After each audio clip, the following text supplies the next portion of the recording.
Good morning and welcome to another OSR tabletop live stream with today I'm calling myself tabletop hobbyist Bluddworth. What I'm basically going to look to talk about, and hopefully some people will join in and join the conversation. I will put out the link in about 3 seconds. But basically what I'm going to be talking about is moving beyond and forever forward from the WOTC HASBRO, which I'm going to call Wisbro for the remainder of this stream, uh, as a tabletop RPG hobbyist. Now, when I say tabletop RPG hobbyist, I'm including all of the peripheral aspects of the hobby that are also done on a tabletop, whether it be an in-person tabletop or even a virtual tabletop that you might have been using for the last several years or so. I'm also including in this wargaming in general and any other tabletop hobby that that you've been enjoying for weeks, months, years, decades, and so it really is an open discussion to everyone within the tabletop hobby discussion. So let me just put up the focus here, and I am going to put in the comments the link if you do want to join in. And so the link should be up there is the link. So if you want to join in right into the show and talk about, this topic here of moving forward, I would love to hear how you might be looking to move forward within this hobby and potentially without Wizards of the Coast or Hasbro in your future gaming, because I certainly do believe that it is something that's possible. And just waiting for comments to roll in. So I'm going to go right into my, my take on all of this.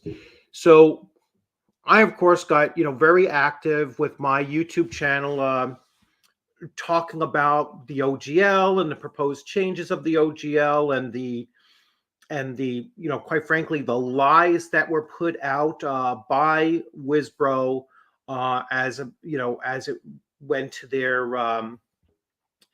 their intentions, or calling 1.1 a draft and not the full thing, and just all along, I mean, this didn't just occur with the releasing of 1.1. This has actually been trending amongst their actions, over the last several months. Really, from the time that they announced the launching of D&D.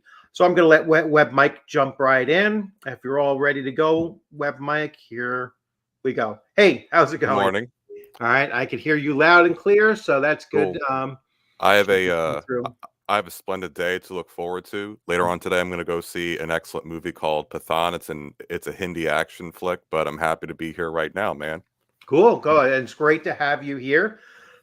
And as always, good morning. And I know I was watching your video. I guess it was last night that you put up the video, and we're kind of on, I think, the same takeaways from this. And I've been describing what Wizards of the Coast has been doing now for the last 3 weeks almost as a scorched earth policy. I believe that what they're trying to do is strip away any draw to staying with the tabletop role-playing hobby. They really want everybody to move. And in particular, this is directed at the 5e player base. They really want to leave 5e with a scorched earth, like nowhere to draw upon, because quite honestly, 5e has been more dependent on third-party publishing than most other game systems. Mm-hmm. You know what I'm saying? It's like without that steady access to what Cobalt Press puts out, what Goodman Games puts out, what any of those third party with the 5e labeled on everything. I mean, most of the third party industry had been supporting that player group. And what I think that Wisbro is looking to do is they're looking to. That's a cool term, by the way. Yeah, it's not mine. I got it from somebody else, but it just makes it because it's ambiguous now. You don't know who is really driving, this forward. I mean, is it coming from, Chris Cox of Hasbro, and then his puppet at Wizards of the Coast, Williams, is just following along because I mean he handpicked her, or is it something that's coming from? I've heard so many different stories, like it's coming from a vice president, what's his name, like Cow or CAO, and I think I got his name right, but he's really the one pushing for. All she basically said was monetization. It's under monetized, and then walked away from it and left it in the hands of this guy to actually craft the getting rid of the elimination of the OGL 1.0A. If that's, so it's hard to tell. And so I'm just going to call it Wisbro. Again, I didn't coin it. Somebody else did. And I'm going to go with that. Well, speaking of other people, a video we just saw recently was the Basic Experts, and he put it quite blatantly that 5e is the biggest competition for whatever they're rolling out on the 50th anniversary. So of course it makes sense to try to knock out the supports for it, so that way people are forced into going into this. And it is important to try to figure out where this messaging is coming from. But you almost don't need it because it seems to be so unilateral in its execution. I mean, just calling it Wisbro seems pretty spot on too. Yeah. No, it is. It really doesn't matter, like you said, who it's actually coming from. We know it's coming from the current owner of the brand. Yeah, just probably not the game designers themselves, though. No, probably not, because they really don't have the power to do so. They're basically going to do whatever they're told, and they're going to. I have to imagine that it's pretty tough for them to be sitting there and still working on a tabletop for whatever is going to come out in in 2024, to come up with a tabletop version of that, knowing that the company really isn't going to push for it, and they're not going to continue creating for it. They're going to just put out the core books, probably as like a collector set at $200 to get to get all 3 books in the collector set, and then they're going to put all their time and effort into the VTT video game, and that's the last that you'll see of that. I mean, even the current books that are scheduled to come out in 2023. So I think like the Golden Vault or whatever is the next in line to be released. And imagine if you're say again. Yeah, and the really crushing part is, think about the books that might actually be worth getting, and yet they're coming out with this thing that's going to come along and wipe them out. How do you put your passion behind something that you know is just going to die? You look at some of my favorites from the 5e books. There's Mythic Odyssey of Theros. There's Fizban's Treasury of Dragons. All excellent material for both players and DMs. And then you look ahead and you see 6e or 1D&D, whatever they want to call it, coming, and you're just like, well, I guess I'll stay here. And that's precisely it. I mean, like with their new books that they're supposedly coming out with, at this point, I mean, as somebody who would purchase a book if I knew that it's the last book in an edition that they're going to phase out, I wouldn't buy it, because I know that once I buy, imagine if it's a source book, or even like Dragonlance, they're not going to come out with anything else supporting Dragonlance going forward. It's like what you have is what you have. And if you want to continue doing any kind of a long-term campaign using the 5e Dragonlance, you're going to have to create it yourself anyway. And that is the hidden secret behind and what Cynthia Williams doesn't either understand, or she refutes this, or she just doesn't like it so much that she won't utter its existence. But this hobby from the start has always been designed for you to, as a dungeon master, game master, whatever you want to call it, because it's across all tabletop RPGs, whether it be D&D or Tunnels and Trolls or, RuneQuest or any of those. They've always been designed with the understanding that whoever was running the games is going to start to create their own content. They're going to create their own worlds. The players are going to create their own characters. They're going to create their own adventures. And it is the kind of hobby that's built on the philosophy that all I need is the core rules, and maybe maybe a monster manual or something that just populates that world that I'm going to create with the creatures and everything like that. And now I can play this for the next 40 years. Yeah, and you need to do that, because if you give money to these core books that Wizards of the Coast is putting out, you're giving money to enable them to push you out. And also, you hit at something about this, because using this new model, it speaks to people who don't understand anything about role-playing, because you don't need to have this model where you keep giving money over and over and over again. I have the core rules. I have an idea on what to do. I don't need someone dictating what I'm going to do. Right. And I could see that this was their goal. Once they announced one D&D, I knew, and I quickly labeled it Done D&D. Oh, and by the way, Lionel, thank you, by the way. All right. I'll go to Lionel next. I knew where they were going with it. And I knew that one never meant a unification of all the, all of the additions. That was always, that was bogus right from the start. I mean, you'd have to be truly naive to believe that right from the get-go, because they clearly stated that they were only going to be backwards compatible to the 5th edition, the 2014 Player's Handbook, and only the Player's Handbook they mentioned. They didn't mention any other source from 5e.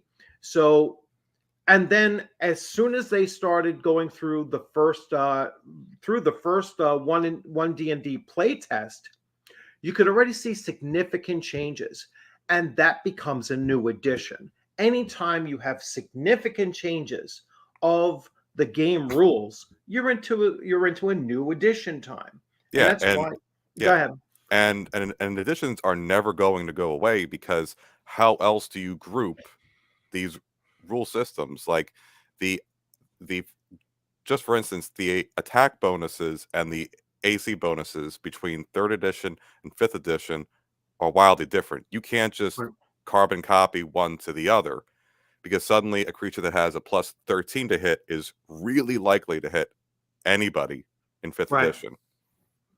Yeah, it's just and that's the other thing. Like I started looking through, and following through the various editions of Dungeons and Dragons, because I have 1 through 5, and actually I go all the way back to OD&D, and I started looking at other systems as well, and listening to other people talking, as well, and they were coming out and saying, well, 5th edition is really a copy of the previous editions of D&D and other games as well. Because when Mike Mearls was trying to recover D&D from 4th edition, he had to draw upon past editions. He had to say, well, what we just did was a misstep in the wrong direction. We have to grab what we used to do and look elsewhere for other things. And so they brought it in to 5th edition. There are elements of Castles and Crusades in 5th edition. Wait I'm a going to minute. get to... Are you telling me going back to time-honored traditions and established things works? Of course. Okay. That's why tried and true. That's why tried and true is an expression. That's why tropes are not a negative. Is a trope has to have some element that actually worked, otherwise it won't become a trope. And so, going back to those tried and true tropes also works. Let's get to some more comments here. And so I think, yeah, and Lionel, I think, you're absolutely right. Have to go with don't worry about a brand. I mean, and I'll touch upon this whole idea of it's going to be a lifestyle brand. I'll get to that. I'll go on a mini tirade over that too. and I think just Squirrel made that. And I think Squirrel made an excellent point on the previous comment because, all right, sure, I'm running a 5e campaign right now, and there are plenty of other people that are making their third-party content. Like I'm looking forward to Sina Inu. I'm looking forward to Sebastian Crow. I'm supporting the people that I think are creative, and I wanted to tell a story using 5e that doesn't make me beholden to them. Yeah, no, that's absolutely true. So community engagement and iteration innovation is how the hobby developed over the decades. The reason this stings is it communicates again, like previous management did in the mid-late devalues us. Well, yes, it's Wisbro basically trying to argue that the OGL benefited others more than them. And it really couldn't be further from the truth. No, yeah. That was like nitrogen to a plant, and they were the plant. They would not have developed, especially as 5e did, because Kazimir Urbanski also, when he was tasked to give some commentary about when they were developing 5e, they had to make something that everyone would like, and this is exactly why, as I said earlier, a phone is valuable, because it on its own has no value, but the more people you have using it, suddenly it has more utility. Oh, hey, Basic Expert. Yeah, hey, and I watched your video as well. I was like, wow. I mean, it's spot on. Yeah, they're equating. So I'm going to go on the thing about D&D Be Gone. All right. So we all know one commentator who believes that what that means is that they people calling for that are calling for Dungeons and Dragons, the game, to be gone. All right. And to never burn your copies that you have, erase your hard drive of the products that you have on your computer, and never utter or speak the name D&D again. So that's a very literal take. Yes, to go with and the thing is that it's a play on words, and it always had been, because D&D Beyond, and instead they replaced Beyond with Be Gone. It's really meant to say D&D Beyond, Be Gone. All right, we're not going to buy into your VTT video game that you're looking to produce. All right, and that's literally what it means. And but now I think it's starting to get to the point where it's not just D&D Beyond that I think is a bad step forward. I believe that Wizards of the Coast and Hasbro holding this IP is as toxic as new TSR is. You know what I'm saying? It's like, and that's why I started calling this whatever they're developing. I started calling it new D&D, NuD&D. All right, because it is it is the representation of a scorched earth policy where we are devalued, all right, where the player base is devalued. They only need about 10% of us to pay $30 a month, and they exceed their current revenue. All right, just 10%. They could lose 90% of their player base. And if that 10% pays $30 a month, they're ahead of the game. And that's how they think. All right. And that's just on the VTT part. That doesn't include the merchandising that they also will be running parallel to this. And they think that it's going to open up even more merchandising. And I will get now to that lifestyle brand. You know, a lot of times it's compared to, oh, well, we're going to be like Harley Davidson. I never would have thought you could. I never would have thought. I'm sorry. I never thought you could try to charge $30 to be a DM per month. Yeah. I mean, it's now we don't know if that's the only level that will have it, but they said the bottom 2 tiers will not have a live DM. The bottom or home brewing of any kind. So even if you might be paying a monthly fee, you still won't get to be able to run your own games, or have the access, because everyone is paying this fee too. It's not like Roll20 is, where sure the DM could be paying for the premium account and getting all the free assets, and then his or her players can join in for free. They don't need to have that, and they're still experiencing everything that the DM had paid for. They don't want that model. They don't want you to even have the benefit of a dungeon master running things unless you pay a subscription cost. I mean, talk about ripping away the crown of the dungeon master. I mean, this is it. I mean, this is clearly what they're doing here. And Wizards of the Coast never valued a dungeon master to begin with. They've always seen the dungeon master as being a detriment to what they're looking to produce. This is why they clearly reject rulings over rules. All right. This is why 5e has become so rules heavy that people won't break away from that. All right.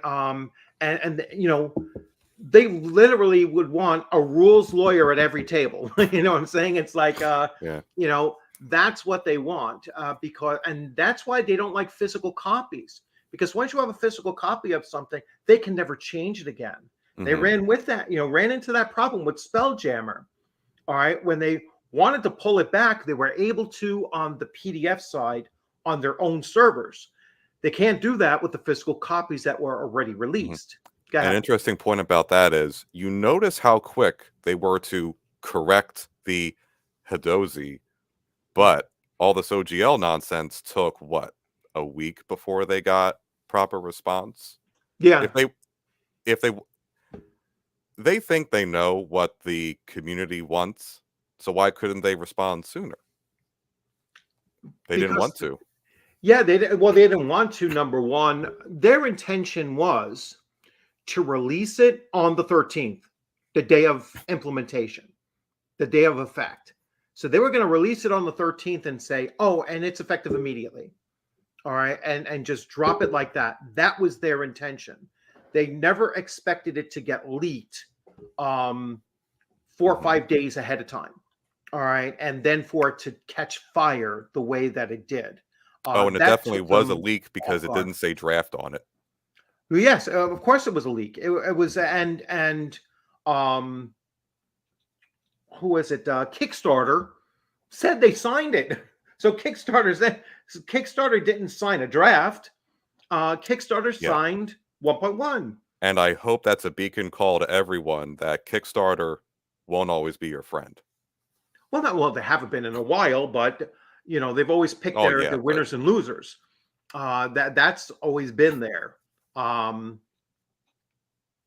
to have everybody in, and let's see. So No, yeah, check out his channel, man. Basic Expert, good Oh people. yeah, absolutely. So I think people are loyal to the logo on the book. Well, yeah, and that I've seen where people, if it has the D&D ampersand on it, then this is this is where you need to be at. And it is not generally recognized as the best fantasy tabletop role-playing game, let alone tabletop role-playing game. Many others do it better.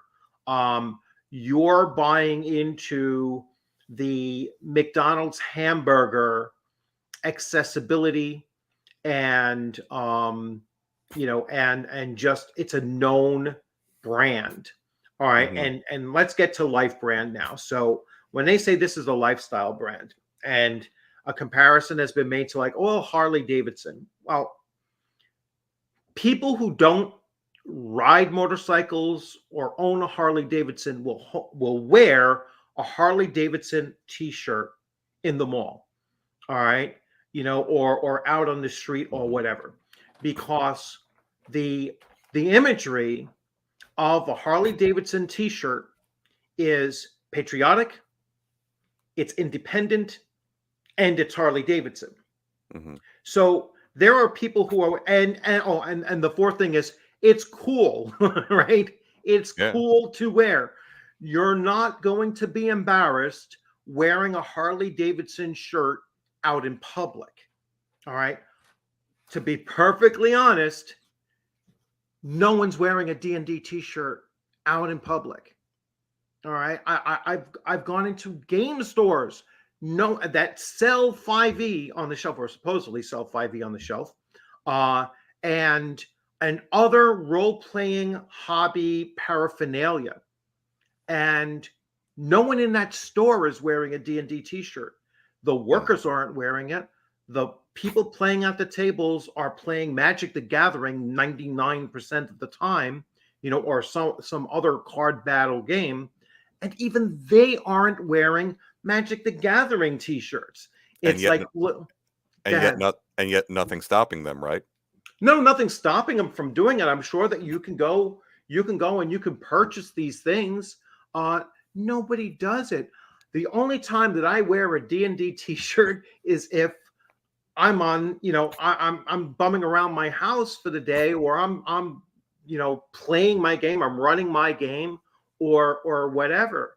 My wife would cringe if I was going out in public wearing it. She'd be like, "You're almost 60 years old and you're wearing a game t-shirt on. Go put something presentable on and." And something else about this lifestyle brand, you see this happen also with Marvel, which with them trying to be a lifestyle brand, to the point now where you see people maybe wearing a, say, Miles Morales shirt or a Riri Williams Ironheart shirt. Right. And you'll hear people say, "Oh, well, I love them," and then I always challenge them to state, what was your favorite comic book run? What's their rogues gallery? Can you tell me anything about them other than that you liking them? Yeah. Well, see, comic books and comic book heroes are more of I wouldn't say a lifestyle brand, because you're still not building your life around that brand. You're just willing to wear it out in public. No one is going to look at you like you're a mega nerd because you're wearing a Marvel Marvel movie t-shirt or something like that, or a Star Wars t-shirt. Like I said, I have never seen anyone in public wearing a D&D t-shirt, or any other tabletop role-playing game. I mean, But you've probably seen a few Lord of the Rings or House of the Dragon or Game of Thrones tied to movies and television shows. Yes. But not to the game. So if they believe that they are going to get that kind of brand recognition, because the other 3 D&D movies didn't do this, from the new one, I don't know. I seriously doubt it. I would be shocked if I again go into the game store that sells tabletop hobby stuff and see a Honor Amongst Thieves t-shirt on. Anyone. All right. And I can easily go in there every single week, and still won't see it. Still don't see 5e being played at any tables, not even scheduled to be playing at any tables. And there's 6 tables there that can handle, they can handle up to, 40 or more people sitting at tables, and I never see the game being run. All right. Or any tabletop. It's almost always battle card games. It's almost always either Magic the Gathering or whatever else. I've seen Yu-Gi-Oh being done. I've seen some other ones with younger patrons, playing some of those other games there. But for the most part, I don't see it publicly. So yeah, they're not going to make it a life brand. I mean, I don't see kids wearing Fortnite t-shirts. They spend a lot of money on Fortnite. When I was in nursing school, I had to do community nursing, and I went to a grade school, and I saw, maybe on one hand, I could count the number of kids wearing a Fortnite shirt. But you're right. You can't just force something to be popular. You can buy into all the branding, you can buy into all the advertising you want, but it has to be something cool. Some creators do 5e better than WOTC ever did. Absolutely. There's just because Wizards of the Coast doesn't value that creation. First of all, they haven't had to do it. They've always had the third party to do that work for them. And another thing is, an independent creator can take more risks than this corporation ever could. Yeah, a third party creator could make a Dark Sun book and make it as authentic. They could make it even more like Fallout if they wanted to. They can take those risks. They can do the things that are not PC. And Wizards of the Coast can just wash their hands of it. But yeah, that was a part of what made the OGL 1OA so cool, because I'm making this thing, but to do this thing, you need to get this other thing. Yeah. All I was doing was making more people own it. Yeah, I mean, at least, or their hands are tied. Basic Expert, their hands are tied. They're probably so they're probably so restricted, they're restricted, or just nervous. Oh, well, what if I do produce? I mean, it's why when they had the Spelljammer problem, Jeremy Crawford came out and he said, well, we didn't properly vet this material that came from an older edition. All right. He tried a consultant to do it. He tried to deflect it off and say, oh, well, our fault was that we didn't vet it properly, but it was really from the older edition, which was a lie. All right. Because they are adverse to taking accountability for what they do create that ends up backfiring in their faces. Then it's so much easier to blame, the past or even the dead creators that can't speak up against it and say, wait a second, this wasn't in Star Frontiers and this wasn't in the original Spelljammer. It's like, so you created this thing, and instead of having the courage to push back on it and saying there's nothing wrong with depictions of slavery in a fantasy or a science fiction, because that is something that the players are supposed to have their characters fight against. I mean, I would also tack on to that. If you look at any of those depictions, or if you look at orcs and you see people, there's something wrong with you. Yeah. That would have been my marketing or something to that in nicer language. But no, even in my current 5e game, there are orcs. They're all evil because they were made by an evil god to be terminators of the flesh. And I'm not trying to make a commentary on a race of people. If anything, they're closer to some barbarian or Visigoth horde trying to take down a settlement. Yeah. No, it's a, and even if I did have a good orc, it would be very similar to like a Dritz kind of character, right? A one of a kind, and by hunted by his That would entire make sense. civilization That would or make sense, culture Phil. or deity, and that's what I would do, because just the whole thing around, surrounding, Hang on. the all-seeing eye of Gruamsh is the reason why you can't have good orcs, because they. Have you ever seen Buffy the Vampire Slayer or its spin-off series Angel? No, I was aware of it at the time when it first came out. I mean, it wasn't much of a Buffy the Vampire Slayer kind of thing. It was okay. Well, they are good series if ever you find the time to do it. But they both feature good vampires, which are exceedingly rare, and it's only because of extremely rare circumstances that put them in that position. In Angel's case, it's because he has his soul, and if ever he finds happiness, he will have his soul removed and revert back to being an evil vampire. Yeah. There's another character, Spike, who literally has a chip in his mind. If ever he does something evil or violent, it hurts him. You could easily replicate that with a spell, and I think some people have done that in their own games. But again, like you said, that would be something rare. Give a character something distinct, but still have it work in the setting. All right, so and Rational Ginger here puts out, yeah, I mean, basically they have to end the OGL, and they effectively have.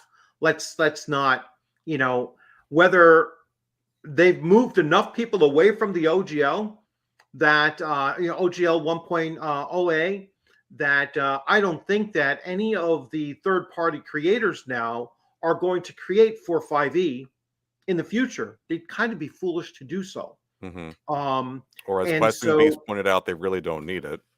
Yeah, they don't need it, and that was the other thing. It's like, and that was part of the backfire here, is that Wizards of the Coast either didn't understand it or thought that they would be able to sneak by this thing, that the OGL is really not needed. And I know Troll Lord Games came out and they said that, first of all, our game system is not, Castles and Crusades, the game system is different enough from Dungeons and Dragons that they don't have to worry about their game system being challenged. And then they also said, and by the way, some of our system ended up in 5e. So they took it, because their system predates 5e by 10 years. So they said some of theirs ended up in there. Another favorite in 5e. Another favorite of mine is Mecha Hack, and in the back of it there is the OGL license. But you look at the rules of Mecha Hack, and there's nothing akin to anything Wizards of the Coast is putting out. Right. There's only. And the reason why they did that, they said, was because TSR was so litigious. Because they sue regularly. That they put it in there just to be safe, even if it had nothing to do with their game system at all.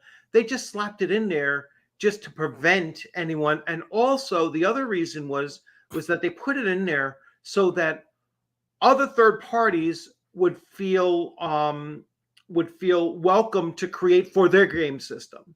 You know what I'm saying? So it became like a kind of a universal, which is what it's supposed to be, an open gaming license. Yeah.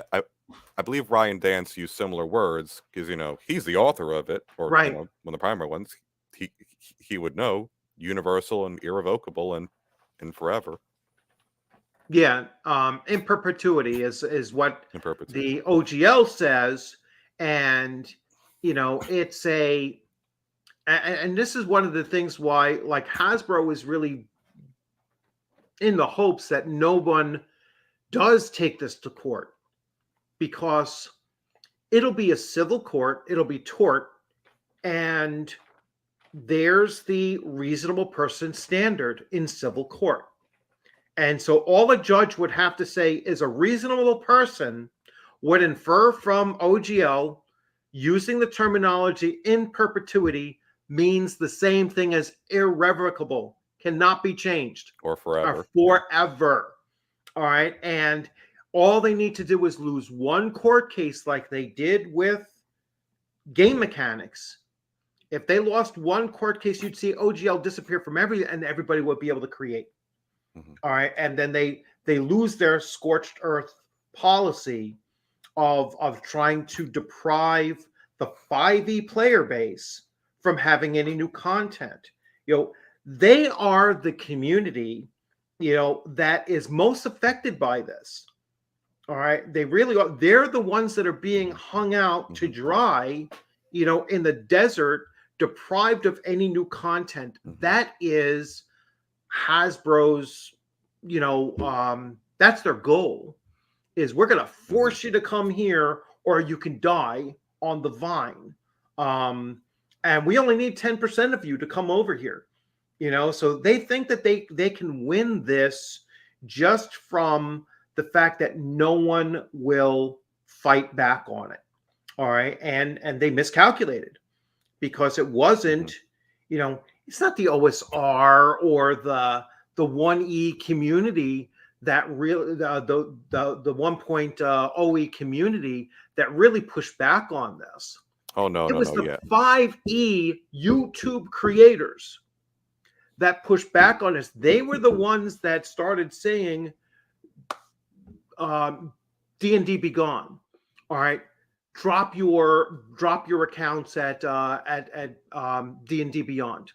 All right. And those 40,000 accounts, and I made this argument in another video,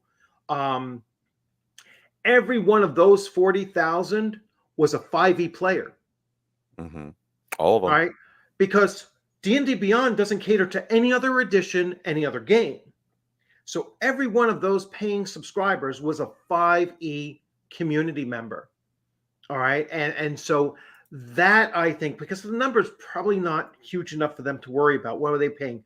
$10 a month or whatever it is now currently to be a subscriber? It's even less than that. It's like $4.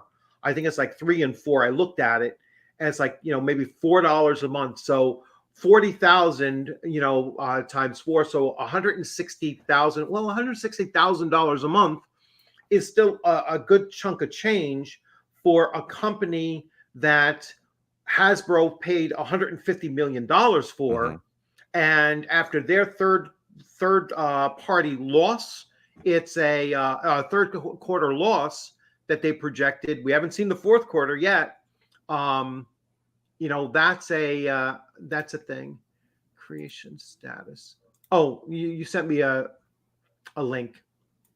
Let me throw up the join link if anybody else wants to come in. It was just a picture that illustrates quite perfectly this whole thing, because it's not just simply one group.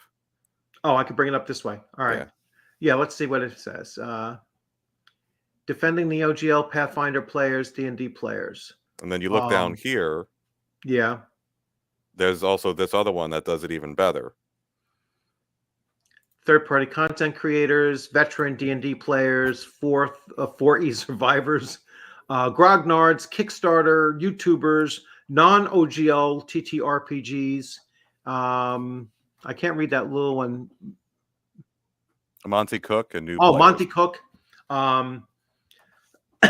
Yeah, I mean, and I don't think we've seen anything specifically mentioned by some of the big creators out there. Like, I haven't seen anything from Steve Jackson Games or Monty Cook Games. Maybe I'm mistaken. Monty Cook actually might have said they're going to do their own OGL. But anyway, yeah. So thank you for that. Let's see. Mark Hyde. I don't think I put this in here.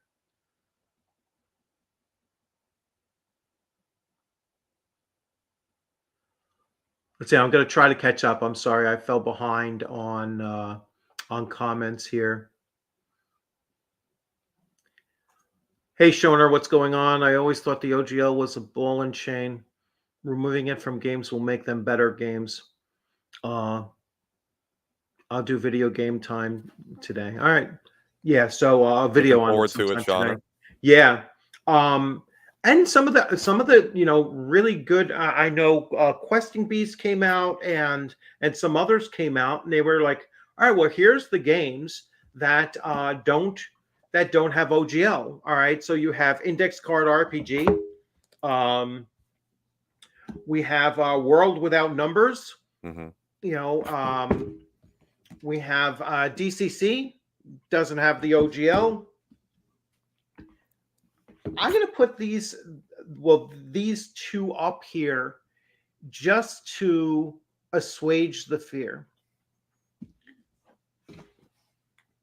5e doesn't have the OGL. You can still play this for the rest of your freaking life.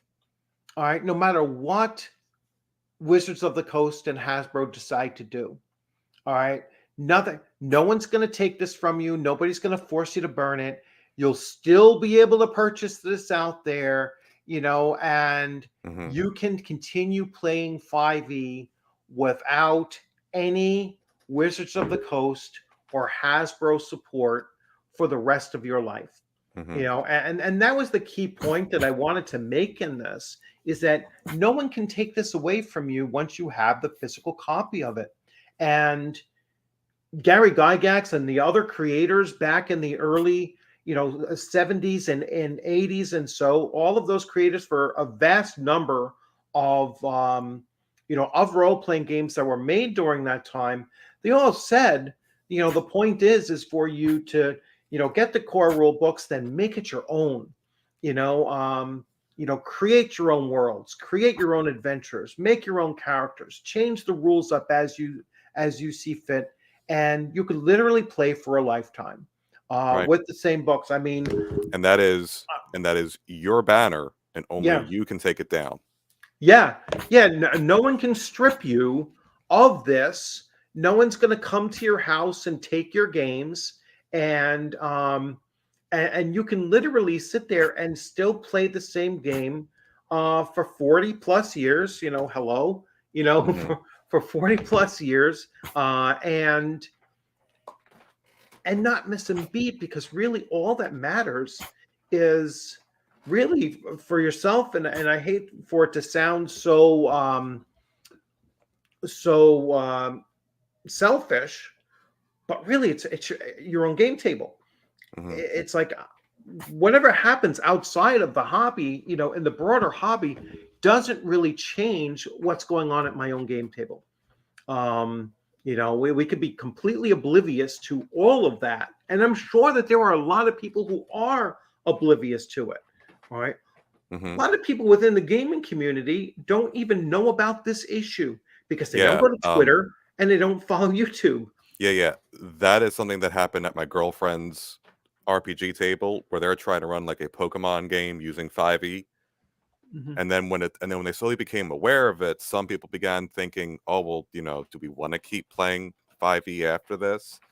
And then I said to them, can you run Dungeons and Dragons with other rules? Also, if you wanted to branch out to something else, is there a video game you all like? And she said, well, yeah, there's Undertale.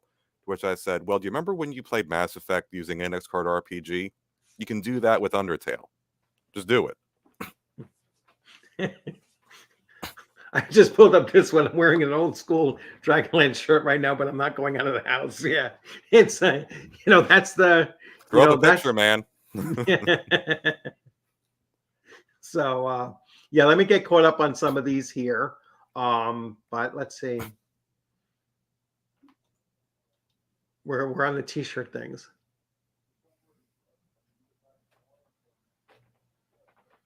Nice. Yeah.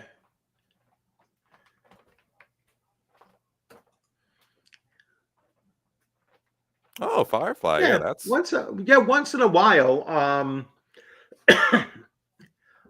But no one's modeling their life after that.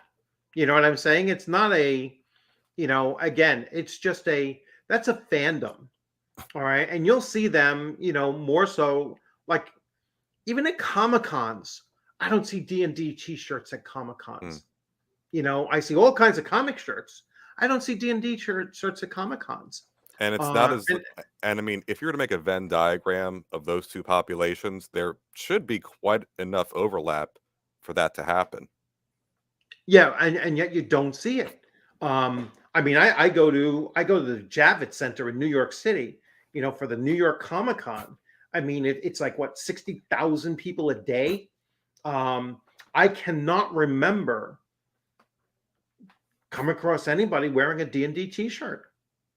Oh, and one quick plug, because Shauner mentioned Firefly. If you did wanted to play a Firefly game, or a Buffy the Vampire Slayer, or Angel, or Ghosts of Albion, or the Evil Dead's Army of Darkness, there's something called Cinematic Unisystem, which is based off of all of those things. Shameless plug, but hey, Yeah. I've run the system for almost a decade. I'd recommend it to anyone. People wear whatever Walmart has and stuff. Oof. Yeah. Oof. which might actually be true. Thanks for not mentioning Five Below, man. Hey, Takato, how's it going? Hey, Takato. And let me try. Wisbro doesn't understand. You can't buy to beat TTRPGs like other forms of entertainment. You can spend 500 to 1,000 in 1 month in D&D, and that won't make you a better DM or player. It's true. Yeah. No, it is true. And I mean, and I'm not opposed to. I play Starfleet Command on my iPad, right? And I probably pay $20 a month to play that game just to get the monthly thing that goes through it. But I could play it for free, and I could do that thing and slow myself down and do all of that. But when I go into it, there is no tabletop alternative for that. You know what I'm saying? That's something that I'm playing in my office, on my lunch break, or it's something I'm doing at 11 o'clock at night, before I go to bed, and just updating and doing that kind of thing, and playing it once in a while here and there. And even if you did, it would be a different experience. It wouldn't exactly. It wouldn't be emotional. It wouldn't be spiritual. It wouldn't be a narrative thing. A close equivalent, I guess, would be Raid Shadow Legends. Cue the meme, but yeah, that's about as close as you would get, and it just doesn't have the camaraderie or the fellowship that you would want. It's technically a solo game, and you don't even have the benefit of being able to hear the other players playing the game. You know what I'm saying? It's like, even if you're in a large alliance or fleet or whatever they call it there, they try to get you to go onto Discord and talk, but it's just a total disconnect. It's like, I'm not playing it on my computer, so why would I be hooked on Discord? It just doesn't work. It's a totally different business model that it does not match with the tabletop role-playing hobby. Yes. And that's different philosophies at play here. And that's what she doesn't get. That's what Cynthia Williams does not understand, is that it is a totally different mindset to what you're looking to get out of the game. All right. And people are not going to be willing to pay $30 a month to play a tabletop role-playing game on their computer with a group of friends when they can do it for free. All right, on the computer with their virtual friends, right? I could set up this whole lobby with up to 10 players, or actually up to 6 on the free one, up to 6 people, and run a game using StreamYards. All right, cost me nothing. I see Geeks and Gamers do that almost every week with their 5e campaign, Secrets of the Frost Maiden. By the way, it's excellent, and they can do it for free. Let's see. Hello, Dueling Dragon Adventures. I won't make books under OGL anymore, and I had thousands of followers. My books are in the local game stores. Wizards loses a lot by hosing me. Yeah. Oh, cool. I mean, it's just a You know, it's just a Not it's cool an that you're losing. intentional, and to be honest with you, Dueling Dragon, they don't care. Mm. They don't care. They want to burn the entire hobby behind them because they're moving forward. That's their plan. They are going to go forward with whether we like it or not. They've already won the 1.0A battle. All right. Because many companies are just going to, many publishers are just going to say, I'm not going to publish under that anymore. I'm going to scrub my system. That's what Castles and Crusades is doing, as we speak. They're scrubbing their system of any nomenclature that might even have an inkling of a connection to D&D. And they're going to produce their own OGL so that you can make things for them. That's the purpose of their OGL, is that, and they will make it irrevocable, and they will never take ownership of what you create. All right. And they're doing it for their game system. All the other companies are eventually going to do it. And even if they do sign on to the ORC license, I think many are doing that just to be able to say, leave that door open for them in case that's where they want to go. Or you can have multiple OGLs, and be party to multiple OGLs and allow it to go forward that way as well. Let's see what you just put up here. This is So a Chronicles of Ares. this is a Dueling Dragons thing. It looks pretty cool. I mean, I don't see anything. This looks pretty cool, I gotta say. And for only $10 now, that's Yeah. well, Yeah, definitely. too bad it's sold out. But hey, man, let me know if anything is coming out. Yeah. And let's see. Right now, big tech is laughing at us all. Big tech went through all of the decades ago when open source software was first coming out, and things did go to court, and open source stayed open source. Yeah. I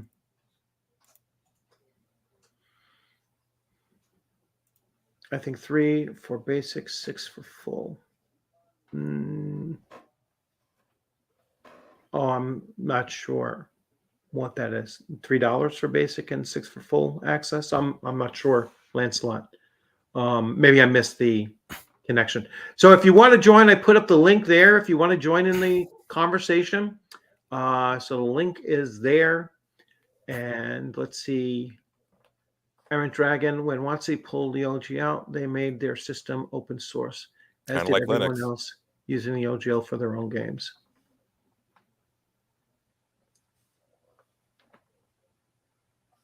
But no, yeah, that's just like Linux right there. Just Yeah. My next book is for the Siege Engine, and we started long before the OGL nonsense. Yeah, and I really love the Siege Engine. I think it is such a streamlined system. Right, so this is the Castles and Crusades or Troll Lord games, because they use it for some of their other games that they're coming out with. Their adventure game system is also using the Siege Engine as well. I mean, it's so simple to use, and it's just such a streamlined, non-crunchy system to use that it really does get back to really a combination of advanced Dungeons and Dragons first edition and like such a streamlined version of third, D&D third edition, but something like in between. So it's like you have all the feel of a D&D first edition, but the streamlined mechanics that are in other iterations of Dungeons and Dragons, or just other mechanics that just make it flow. Like the Siege Engine itself is a very streamlined thing. It's a tribute based, if you're not familiar with it, and if you're a human fighter, let's say, so your primary ability will be your strength and your con and your those will be the ones that become your primary attributes.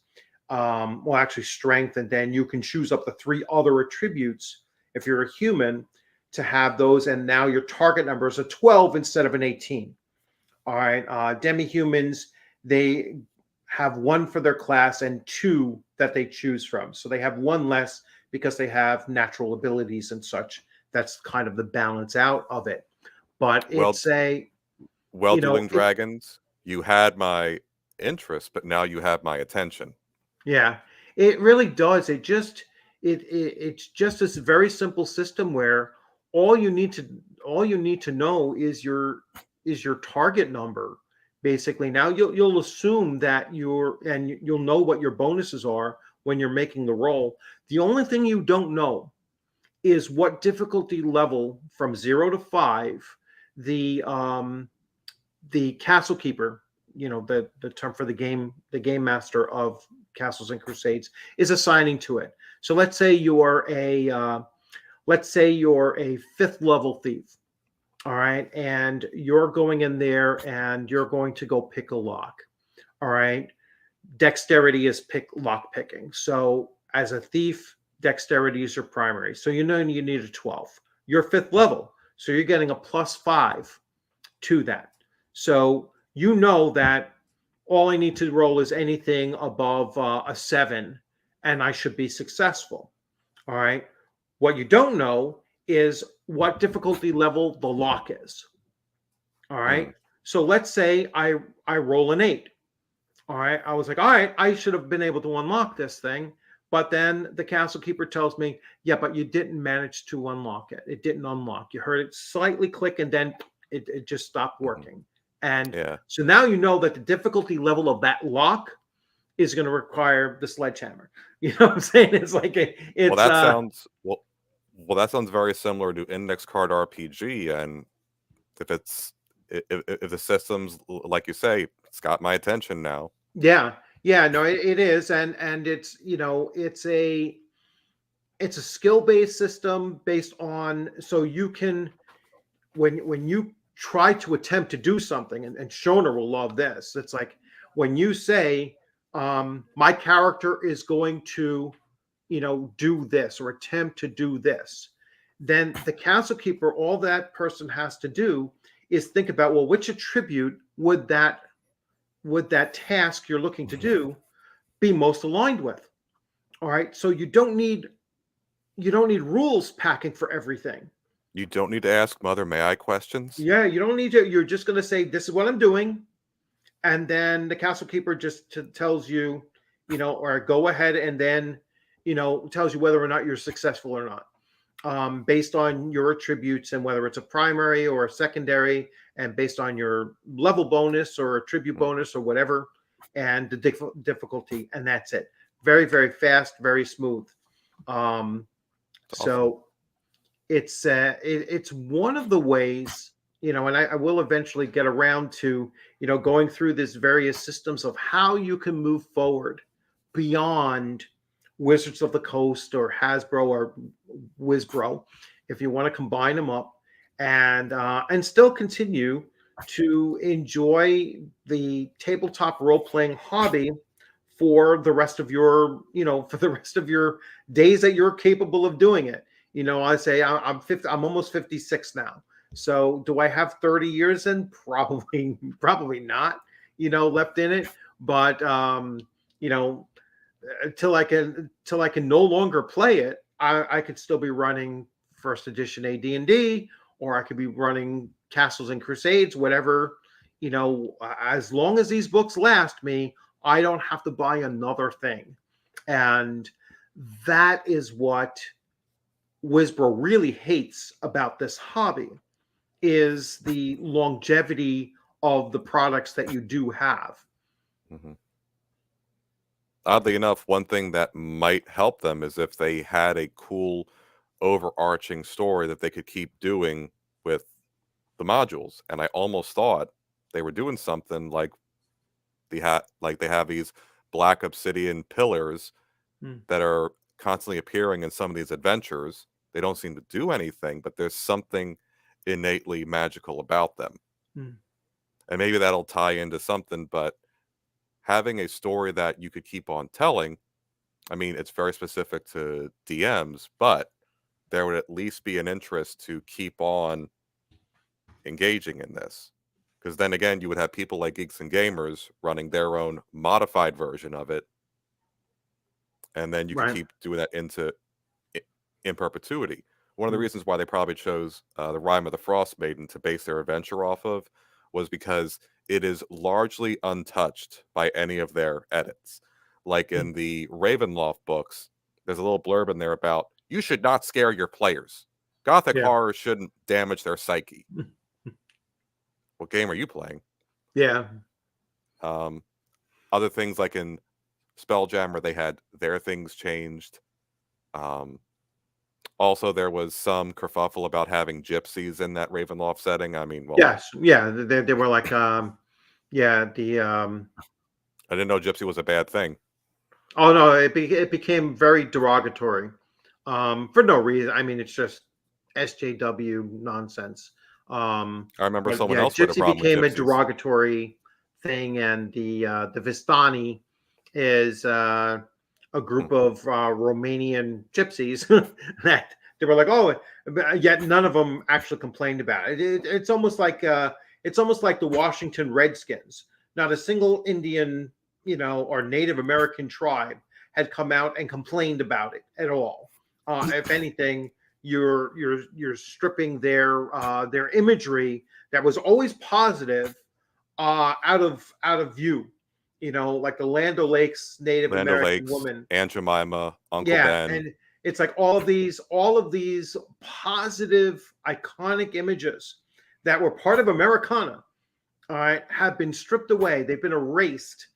So it's like we're going to erase you, and erase your culture, and that's were they stripped preferable. And were they stripped because of anything genuine, or were they stripped because there's this mass marketing campaign that says get rid of this, and now all of a sudden you don't have to pay royalties to anyone who created it because now it's different. Yeah, I don't even know if that were even the case. Like, I don't know. It's a little I more don't know cynical, if, I get it, but yeah, I have no idea if that was an angle to it. I doubt it. It was just a fear of getting canceled. And we have Shoner. Hey, how's it going, Shoner? Hello. oh hi, Sean. I didn't know you guys would still be on. I had to take a shower. I was naked when I was listening. I tried to jump in on your stream last night, but you were like talking to yourself, and I was like, I see that you said you were doing a test, so I was like, all right, that was a test. I was not broadcasting from StreamYard, but just using StreamYard clips and putting it in OBS, and then streaming from OBS. That was my first try doing that. I want to say something about the OGL. Okay. The all those guys that put OGLs in their games, and to me, it's like they're chained to a D20 system. Mm-hmm. And to me, it's kind of mediocre at this point, the D20 system. So I'm hoping that when these guys remove the OGL from their game, and then they have to make up a system of their own, the games can only get better. Instead of being a Me Too game, like I'm a D&D compatible game too, or I'm an OSR compatible game too, or something. They can be their own game, their own franchise, their own IP. Know what I mean? Yeah. No, and well, you see that with like DCC, Dungeon Crawl Classics is their own game. They have their, they have all crazy kind of dice, in that. Yeah, the 5, the D5, the D7, D5, D13, D30. So but I like what Basic Expert's doing with his Atomic Punk game. He's using a 2D10 system. Right. So it's got some Traveler-esque kind of stuff in there. Instead of a 2D6 is a 2D10. So I like that. He's coming up with a whole new system overnight. He ripped out the D20 that was in there. Mm-hmm. I would like to see more sci-fi games do that are going to be ripping out their OGLs. Mm-hmm. Yeah, another system that's doing that is made by this YouTuber Elemental Yarn, where he's making different sided dice being equivalent to your proficiency with the given attribute. So you could be rolling 3d8s, and you take the middle of the result, and you go with the higher or lower if you had advantage or disadvantage, maybe. Oh, that's a good idea. Yeah. What if you're rolling 3 D4s? That would hurt. Kind of would, but your attribute is a 4 or something, so you're rolling a D4, 3 of them, and you have the sharp ones from Dice Science or whatever it's called. Yeah, from the days of old. The But that's a good idea, though. Keep the middle one. Tides of as Ambition average. is what he wants to call it. Attributes and attributes. I know someone else had come at me. I'm sorry. I say attributes. I don't say attributes. They may mean something. You know what I'm talking about. Women have attributes. Yeah. Games don't, obviously. Yeah. Attributes. So let's see. Pretty sure the term Redskins was always a derogatory term. Yeah, but no Native American complained about it. Oh, they loved it. Yeah. They loved it. They loved the mascots. Mexicans love Speedy Gonzalez. They were pissed when he got canceled. Yeah. Mexicans love that cartoon character. Yeah, it was like it's always the. I'm sure the French love Pepe Le Pew. Yeah. I'm sure that guy got canceled. He was a molester of some sort, right? Pepe Le Pew. Oh yeah, he was a groomer. No, he forced himself upon very handsy, unwilling. Yes, he was very hands-on on other species. Yes, that's true anymore. Too. So, yes, they do show her in the Slowpoke Rodriguez. Yeah, no, they do. They love those characters, and I forgot. Anyway, so let's get back to. Just like what's his face from Breaking Bad. Mm-hmm. The guy who was running Los Pollos Hermanos. I'm sure they love him too. Technically a bad guy. So moving beyond and forever forward from WOTC and HASBRO or Wisbro as a tabletop RPG hobbyist, I would say, just continue playing what you enjoy playing. And hey, if you want to go on to their virtual tabletop and pay $30 a month, and all the power to you, you're welcome to do so. Just remember that this will still all be here for you. I'm saying, like, when you get tired of paying that $30 a month, or you get tired of not having a live game master running the game for you, and you're just being railroaded through an adventure where you can't role play. Like the DM is an AI DM. It's actually going to talk you through what, so it's like, I said, is the AI going to say, what do you do? do we know this for certain about the AI being the DM? Yes, they actually. Because I was going to hope, in my positive thinking, I would want the virtual new D&D, whatever it's going to be, one D&D. I would want that to be, you pay $30, but you get a better quality game to be in, better quality players, better quality everything. It's not just a meandering, mediocre session where you're just in a tavern for 2 hours. The virtual tabletop, whatever, gets you going, doing stuff, killing stuff, doing the role playing. That's me being positive that it would just be a better setting, better environment to role play in if you're paying money and everyone else is paying money. Yeah, because that would be sad if everyone pays money and it's just the same experience they've had. You'd be pissed off, right? in a Google Hangout. What do you do? Does my character know how to use his battle axe?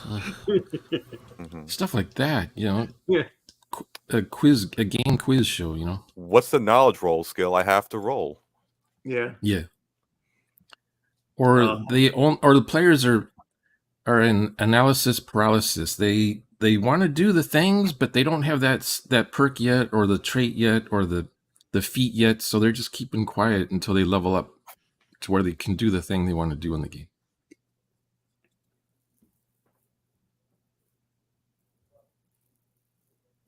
I want to say something about the shortage of DMs, though. Okay, go right ahead.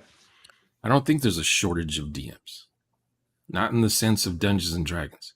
How many copies of Dungeons and Dragons 5e were sold? Do you think? 300,000 copies? No, probably more. 500,000? I mean, if they claim that they have about 8 to 12 million players. So if divided by 5, so maybe 1 million. Yeah, so maybe 1 million copies of the Player's Handbook, and well, probably more of the Player's Handbook because players might actually buy that. But the DMG, obviously, just that's one of the things they complained about was only 20% of the player base really buys the books. For this comment here, the problem I have with GPT is it's very generic. Its descriptions are very generalized and can fit any situation you're in, like the horoscopes. It's basically a horoscope generator. You're outside. You're going to go north. There's a mountain to the east. There's a river to the west. Just very generic things, nothing specific, nothing. And I'm curious how it's going to handle combat when you actually have an encounter. How is the GPT going to handle an orc encounter and some fairies fly in the way and get in the crossfire? What's it going to do with that? Stab this, evade this. That's what I would think. Yeah, you're gonna. Are you gonna be aggressive or are you gonna be passive? Are you walk away? You encounter further into the encounter, or maybe even further, like a video game, and say, "What does your action do? What's your bonus action? What's your reaction?" Oh yeah, just the mechanics. Just describe the mechanics. You get a +1 from this encounter. Next. Now, the thing with the shortage on DMs, though, I'm in my positive view of the world here. Everyone who bought a copy of D&D 5e is technically a dungeon master. They have the the potential to be a dungeon master. Right. So I don't want to hear, oh, there's not enough dungeon masters. It would seem like when you go online to play with somebody, it's only D&D games you can join in. Is that what you're finding out when you go on these meetup groups? Yeah, when I listen to Eruda, I do his tabletop talks when he's doing his Magic the Gathering duels. He mentions constantly how he tries to push Starfinder, Pathfinder, other games. They don't fill up to at least 3 people. D&D 5e, on the other hand, that gets full. And that's usually on his virtual tabletops, because that's how he's usually able to do things or at least manage meetups. And then that's the other side of the coin is there a shortage of game masters for GURPS or for Traveler or for Call of Cthulhu or RuneQuest? Because those games don't sell nearly as much as D&D does. No, so, you know what? The one thing, because I know a lot of people say, oh, well, when you go on like Roll20, there are so many 5e games out there that they have a hard time finding players, right? Because they're, there's so many players that they're like so many games they can't fill up every table. There were almost too many people running 5e on Roll20. But that's a place where everybody from no matter where they are can come to. Now, if I threw up when I threw up a D&D basic game on, campaign on Roll20, I had 12 people, 12 people chiming in looking to join a game of just 5 players I was looking for. And that was within hours. I mean, it filled up right away. When I've run other game systems, like when I did Gangbusters, I filled up Gangbusters real fast. Maybe not Now, as did fast your as they. players have gangbusters, or they're just going by you running it for them? Well, then no. There's new versions of Gangbusters that there's a Gangbusters BX that was put out, and that's what I actually Okay, ran. so the Um, players that come to you, do they typically own the game also, or are they just blank players who just show Sometimes up they do, and I guess with no, sometimes they they have no don't. books of any kind. They just I've expect you to I've know all the rules and explain it to I them. very rarely came across anyone who was cold, like no knowledge whatsoever of whatever game I'm running, especially like older Oh, games. Older games are going to attract people that know of them. All well, right. so if they're on the server that you're on, chances are they already know what role playing is. They've been doing it before for years. Well, in Roll They 20, yeah. I mean, You have a and reputation. They come find you, that sort of thing. yeah. They're not But a in Roll random 20, person like I like, said, how did I it's get here? they know the systems that are on there. You know what I'm saying? So there are Yeah. systems that are on there that you can actually search for those systems. You don't have Where to would you say insert. Gangbusters is on the scale, on the chart, on the pie chart? Oh How no, big of a slice is it's like Gangbusters? less Less than than 5%, 1/10 of 1%. 1%. Yeah, it's It's probably one like tenth one of in a one. thousand. Because Are looking for it Traveler's between 11 and 8% on those charts. on And Roll 20. yeah, Oh yeah, yeah, and the other ones, the other servers. Same with yeah. Cthulhu. Well, yeah, Cthulhu's going Cthulhu's to be considered a one-shot kind of thing. yeah, Cthulhu's going to Mhm. probably be a little bit higher than Yeah, 10%. I would think. it might be 12, Yeah, might be 15 on a good day. yeah. Can So you go there let's now and see. look? We got a question here. So Oh, let's see what the question One is. thing to tag on to what you were saying earlier about how things filling up pretty easily. The other thing that Erudai noticed was once he ran a 5e game for people, and he said, "Listen, guys, we'd like to introduce you to this other system. Would you be willing to?" And there was an instant conversion to say, "Yeah, sure, give it a shot." So people are open to them, but kind of like what Sean is saying, it's almost like there's this ball and chain mentality onto them, like they can't expand. But once they dip their toes in, suddenly it's like, oh, this can come off. Yeah. I'm gonna answer Lionel's question here, at least from my belief, is that when they first announced the one D&D, they knew that they would lose some of their 5e player base if they announced that they were creating a new edition, and even more so if they announced right from the get-go that they were creating a virtual tabletop video game hybrid, which is really what their goal is. And so when they first put out the playtest for one D&D, and I'm sure that I'm sure they did not get 90% positive feedback. And even if they did, only 40,000 of and this is their own number, only 40,000 people actually filled out the survey.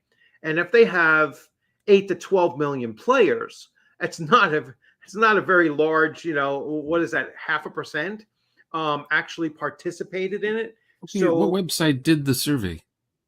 they're all D&D Beyond did the See, survey. I've never even heard of D&D Beyond until like 3 months ago. Yeah, because Hasbro bought them. Wait, so their platform gave them the data that they're using. Okay, just Oh yeah, and they evaluated their own data. They should do RPG and then Net. they reported their own data. So it's like RPG Net is what's ruined D&D. They should have done all their stuff there with those fanugis. Yeah, well, the bottom line is that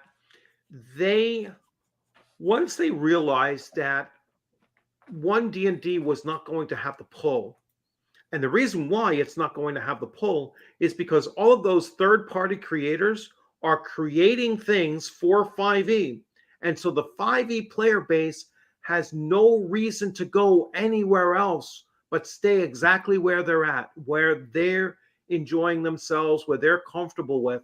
And so that's why Wizards of the Coast and Hasbro decided that, well, we have to deauthorize the OGL because it is the lifeblood of their game playing.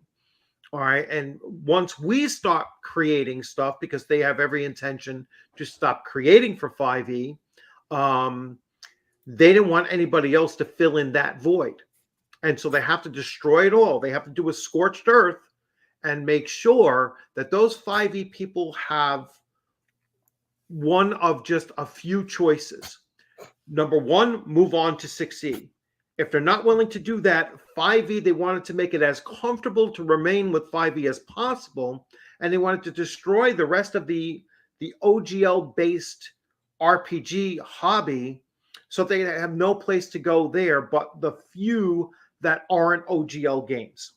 All right. And they're not even concerned because they look at the demographics as well. The drop-off of participation, the demographics of 5e was once like 28 or above, it's like a huge drop-off. Like people don't continue playing 5e after the college years. Right. Or don't keep playing beyond session 6. Right, or beyond. Well, yeah, that's why they never concerned themselves with the fact that, why would you DM for us? Why would you DM? They join the military. Last 6 sessions? Yeah.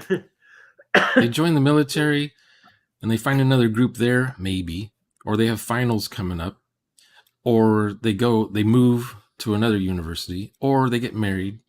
You don't see them again till 25 years later, and they're back. Yeah, well, that's like many of us, right? It's like that was me.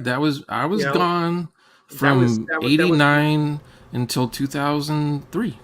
Yeah, that was my exact trajectory, right? I played from 77 to about 88, or probably through about 88. Then I moved on to console RPGs and computer RPGs. Then I joined the army, went to school, got married, and then back onto PC gaming, then followed the trail to MMOs. And it wasn't until 2015 that I got burnt out on MMOs, and I said to myself, hey, you know what? Let me get back into tabletop role-playing games, and, picked up, so my gap, was from basically, 87 to 2015, where I was doing all other forms of role-playing games and not tabletop. Yeah, you're not done with your arc though. Oh yeah, you forgot to include Skyrim. Well, I have 10,000 hours of Skyrim. Yeah, and Skyrim was actually there before the MMO. Well, not Skyrim, but Daggerfall. I was playing Daggerfall before I played my first MMO. So I played Ultima Online. Until the guy got killed or something. I've probably sunk at least 500 hours into Skyrim myself. Yeah. Yeah, I played it religiously every day for at least 2 hours. Yeah. Because I've got 900 mods installed, so I have an excuse. That's the way to go, man. Because it's a different game each week when I turn the game on. So, Seth has YouTube vids on Traveler. I can't stand him. I know. That's why I put that up. He's a horrible role player. He's like one of the worst. He's good at doing character acting, voices type stuff, and cosplay. That's about it. But he's a horrible role player. But the DM drop off. Do we know about the one D&D, how prompts are done by players to this artificial GM? No, they haven't released any of the details. They have something like 350 programmers working on this VTT. Yeah, they would have to. Video game. Someone has to make all the levels, all the objects, all the armors, all the weapons. A few people write the scripts, for the combat and for the server peer-to-peer type stuff. That's nothing. But someone, the artists, have to be busy doing all the landscapes, the trees, the sound, the music, all that stuff. The prompts, though, I hope it's not text where every player types over each other. I swing my axe. I grab the treasure. I examine the room. I search for, but I don't want it to be like Skyrim where you're just running around clicking on things, like a third-person shooter. They're looking for. They're And then looking for something after that. after you kill everything in the room, the screen fades to black, and then it comes back, and you're now outside the cave, I and it have goes no dun dun idea. dun, dun, and everyone Yeah. spends their hours leveling up and doing the things before they go to the next dungeon. They said in one of their shareholder meetings that their target is to have 50 million users by No, 2027. no, 50 it's not gonna million. happen. How many does World of Warcraft still have? Oh no, that's been declining, but they're looking at Fortnite. Fortnite is their model. Fortnite is their goal. I've Is to seen it have on a player kids' base like t-shirts. Fortnite, which they'll never have. Is Fortnite sort of like a Team Fortress game? I'll be the dirty, it's like a first person shooter, but it's. and I'll be the filthy it- casual admitting I played it just before coming on. Yeah, so Did you try the other one? I played it like the once Apex or or twice. whatever it's called, or A6 or Apex What's that one? Legends? Nah, I didn't. Yeah. I didn't get into that. Okay. I don't need to get into more games What now. about Overwatch? Or did you do Overwatch? I tried each of those, and they're just like a Is it just first person shooter. Is it like Counter-Strike? You're on a map and you just shoot Yes. each other and respawn constantly? Yes. Yeah, but you also throw in all these cool and unique abilities each one has to see how So well each you can character take out. has their own thing? Yeah. Okay. And you have skins that you can play it as Batman. You could play it as, Superman. You could play it as I guess a Dungeon and Dragons character. That must be in Fortnite, right? Because I didn't see Yeah, that in Fortnite. Overwatch. That's what I'm saying. Okay. Yeah, Fortnite has all of those, different companies, have incorporated or either licensed their. So what do you play yeah. Fortnite on? It's some kind of what do you need to play Fortnite? Just an a internet computer connection. It's free. Yeah, internet connection. That's it. You don't have. What else? Just free Besides to play. the internet, what do you need? A computer that What do can you- play it. That's Yeah. it. What kind of computer? Any kind. My little anything laptop like here. made in the last 10 years. would probably be Windows? Does it work on phone? Yeah. They just introduced the mobile app version for it too. fine. Really, I didn't know that. I haven't used Most it. most people I encounter in real life don't even have a computer. They have either Xbox or PlayStation, maybe, but they don't have a computer, and they do everything on their phone. So how are they going to get interested at all in D&D? Will it work on the phone? Oh, D&D Beyond works on your phone right now. I've seen people use tablets too at my own table. No, but D&D. Will D&D work on the phone? It might. That's a good question. It might burn out a lot of phones because I've run some apps on my phone that actually heats up the phone, and I have to stop using it. I wonder if that'll be a problem for them going forward. No, there's a Skyrim for phone called Blade. I've heard of that. Yeah. Or I've for heard of Twitch. that. Or not? Is it? No, it's for the Switch or something. Maybe it's the Switch I'm thinking of that runs Blade. I know Looks when I like had a big phone. I know when I had a flip phone, there was an Oblivion game for it, but it was very rudimentary. Okay. Because you need the hardware to play these games, I bet. And who's buying computers anymore except for the hardcore, the guys that, the water-cooled Alienware thing or the Dell thing, and they're getting 300 frames per second so they can kill someone in Call of Duty 8 vampire/zombies, Well, They just play those kind of games. Computer is the master race of consoles. Mm-hmm. Yeah, but that would be an overkill just to play D&D on. Mm-hmm. And I don't know if it's going to be available for Xbox or PlayStation or the third thing that's coming out. Okay, gentlemen, I'm actually going to have to head off to work, but thanks for popping in, the two of you, and thanks for all the comments on there and everything. So bottom line, I just want to wrap up and saying that nothing that's going on with Wisbro and their intentions for 2024 is really going to impact your game. They can't take the books that you already have, and even if they stop supporting D&D 5e, doesn't mean that you have to stop playing D&D 5e. Even if they come out with their new game, and their new game is going to say, well, in order to fully participate, you have to pay $30 a month. There's plenty of other places that you can go to, or just say, like the song, I yeah. want to break free. Yeah. Yeah. If the D&D logo is worth $30 a month to you, knowing that there are other game systems out there that are far better, then all the power to you.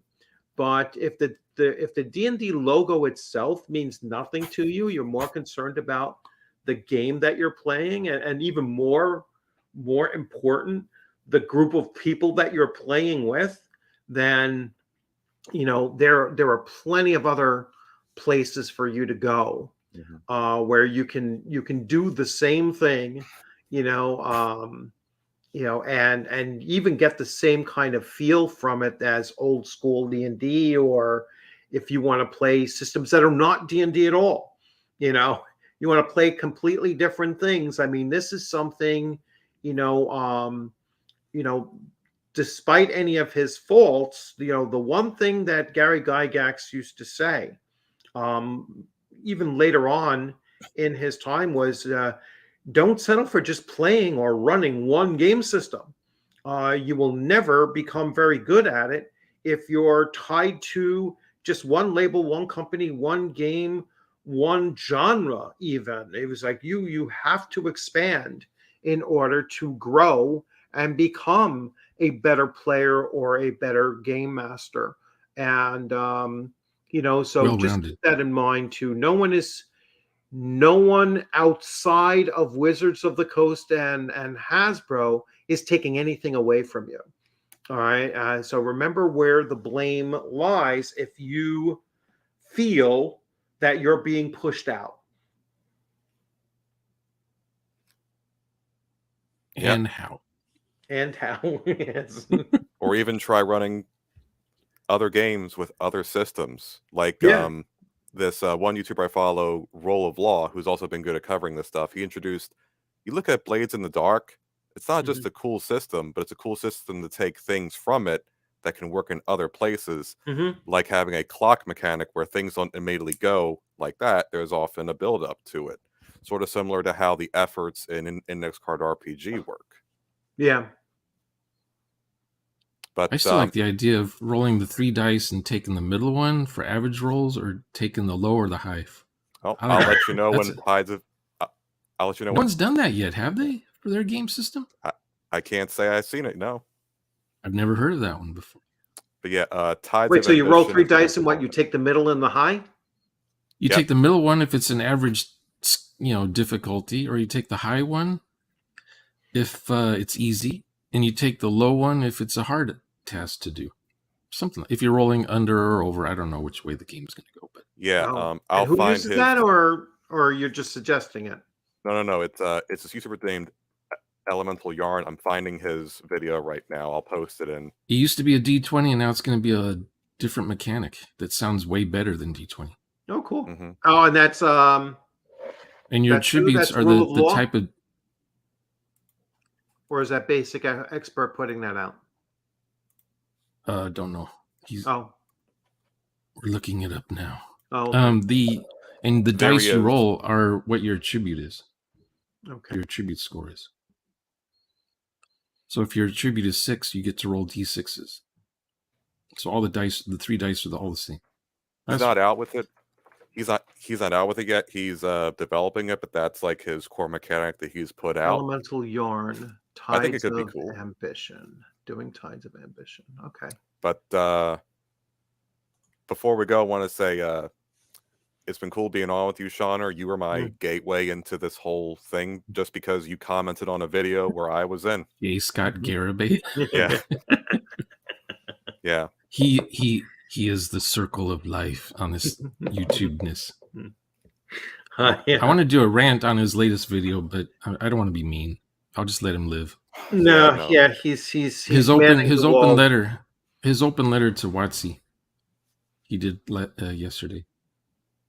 He's another off one? the hinge again. He's off the hinge. Yeah, But that's I him. don't. That's He and normal I for him. both banned each other mutually on Twitter, and Oh, okay. you know, we don't have anything. But no, it's just sad. It's sad that you know, I try he to is where he's I try at to because I try to talk sense to him, but it goes against his I'm Like a not brick part of his wall. choir. Hmm. I'm not in Yeah. his choir that he wants to preach to. Okay, I gotta run. All right. Me too. Thanks, guys, for joining. Thanks, everybody, for popping in. And like I said early on, several times, keep on playing the games that you want to play. No one is taking them away from you once you have them. And you know, check out Shoner's channel, check out Mike's channel, and anybody else that's been commenting in here. Virtually everybody in here has a channel. So that's the really cool thing. And if they don't, encourage them to start doing their own channels and start jumping in on these things. All right, have a good one, guys. Thanks. Take care, man. Later, See you everybody. later.